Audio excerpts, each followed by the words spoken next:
Também, pessoal, rodada na Sul-Americana, né? A quinta rodada da Sul-Americana já acontecendo e para alguns brasileiros também foi bom, né? Olha o time do Vitória vencendo fora de casa, né? Voltando à briga agora a equipe do Vitória, né?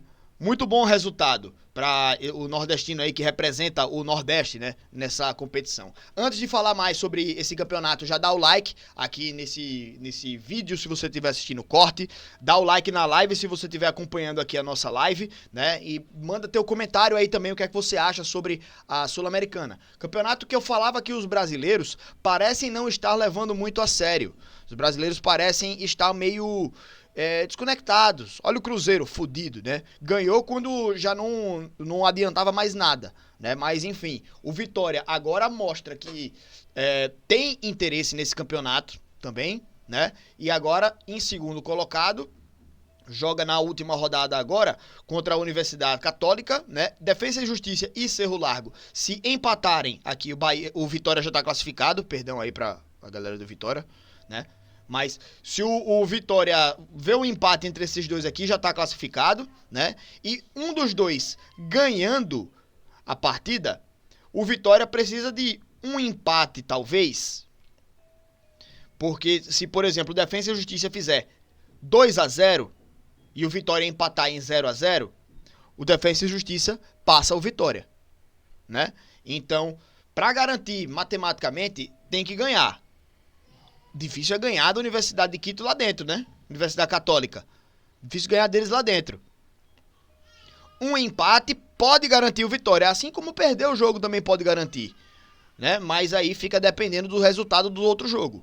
Mas foi importante vencer esse jogo também para que o Vitória pudesse ir para essa última rodada com chance de classificação. Se tivesse perdido essa partida, o Cerro Largo estaria com 7 pontos e o Vitória com 3, já estaria eliminado. Mas então, vencendo esse jogo, o Vitória assume a segunda colocação e agora o time depende só de si, né?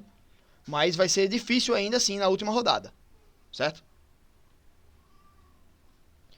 O grupo C, o Corinthians venceu a equipe do Racing do Uruguai, né? Entra, assim como o Vitória, na zona de classificação, ainda na segunda posição, né? Que é a posição de repescagem, mas pelo menos tá lá. Pelo menos tá na posição, tá na briga, né? E vai jogar ali na última rodada. Opa, calma. Fecha isso, sai. Na última rodada joga contra o Huracan, líder do grupo. Se o Corinthians ganhar de 4 gols de diferença, 4-0 do Huracan, aí o Corinthians passa o Huracan e já está matematicamente classificado diretamente, né, para as oitavas de final, não, sem precisar ir para a repescagem. Mas 4-0 lá fora é muito difícil, né? E se o Corinthians ganhar o seu jogo de menos de 4 gols de diferença, já está classificado pelo menos para a repescagem. Um empate para a equipe do Corinthians vai depender do jogo do América de Cali. Se o Corinthians empatar o América de Cali e ganhar do Racing, que é muito provável que aconteça, aí o Corinthians está eliminado, né? Mesmo empatando lá. Mas, enfim, o Corinthians vai para esse último jogo dependendo só de si, assim como o Vitória, né? Mas os dois vão jogar contra o líder e fora de casa. Então, é muito complicado, muito difícil, né? Mas que esses dois líderes, entre aspas, já estão classificados, né? Então, assim, se o Huracan perder de 1-0, pouco importa, já está classificado em primeiro. Universidade Católica também, se perder de 1-0, pouco importa, já está classificado em primeiro. Católica, se perder de 16-0, não importa, porque já está classificado em primeiro, né? Mas no caso do Corinthians tem a questão do saldo também. Então, Corinthians acho que tem que ir para lá para ganhar esse jogo para poder se garantir já na próxima fase, nas oitavas de final, né? Se ganhar de 4-0, no caso. Mas pelo menos ganhando seu jogo de 1-0, 2-0, ali 2-1, né? O Corinthians se garante pelo menos na repescagem. O grupo D tem o Grêmio com 9 pontos, classificado já em primeiro, em segundo pelo menos, né? Mas podendo alcançar a primeira posição. Se ganhar o seu próximo jogo, vai a 12 pontos. E aí tem o Godoy Cruz com a possibilidade ali de empatar o seu jogo.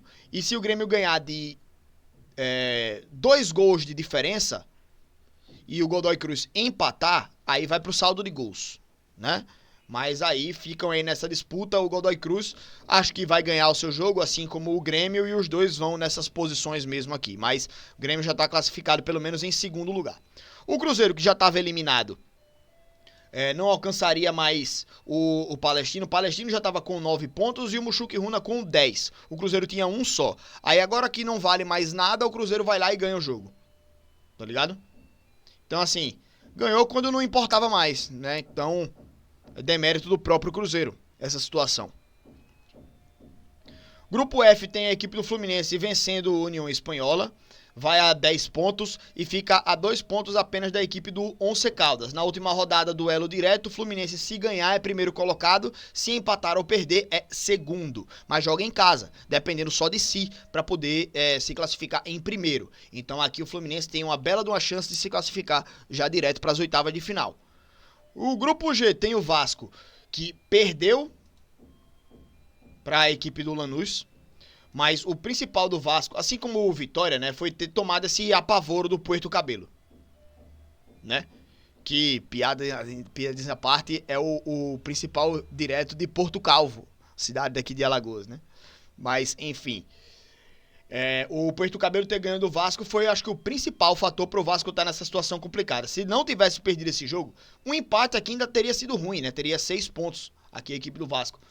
Mas perdeu ainda de novo aqui para a equipe do Lanús, né? E vai para a última rodada precisando vencer.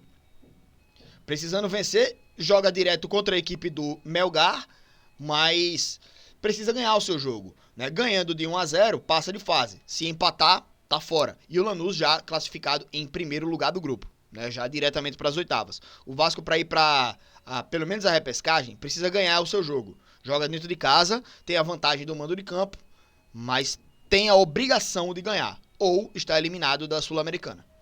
E no grupo H, o Atlético Mineiro venceu a equipe do Caracas. Era um duelo direto, né? Estavam 5 pontos e 5 pontos os dois, e aí o Atlético conseguiu vencer e agora tá praticamente ali, né, classificado. Joga diretamente contra a equipe do Cienciano para definir quem vai ser o primeiro colocado. Um empate garante o Atlético na segunda posição, uma vitória garante o Atlético na primeira posição e uma derrota ainda pode tirar o Atlético dessa classificação, né? Muito improvável porque tem 8 gols de diferença, então precisaria ser 4-0 para o Cienciano e 4-0 para o Caracas, para que o Atlético perca essa segunda colocação, mas a matemática ainda existe, né? A probabilidade é muito baixa, mas a matemática ainda existe. Então tá aí. Os brasileiros aí com chances ainda de classificação na Sul-Americana, né? Mas com situações bem difíceis aí para reverter, né? O Atlético classificado, o Vasco precisando ganhar, o Fluminense classificado, podendo alcançar a primeira colocação, Cruzeiro eliminado, o Grêmio classificado, podendo alcançar a primeira posição, o Corinthians lutando diretamente pela classificação, depende só de si, e o Vitória também, mas que Corinthians e Vitória jogam contra os líderes de seus grupos fora de casa, e em caso de um resultado não positivo, em caso de um resultado negativo, que não seja vitória, né, um empate até fora de casa, pode resultar na eliminação de Vitória e Corinthians, né? Então, assim, alguns brasileiros aí em situação confortável, outros em situação muito ruim, né? Outros ali na berlinda e o Cruzeiro já fora, né? Já eliminado. Mas, enfim, Sul-Americana aí também pra galera.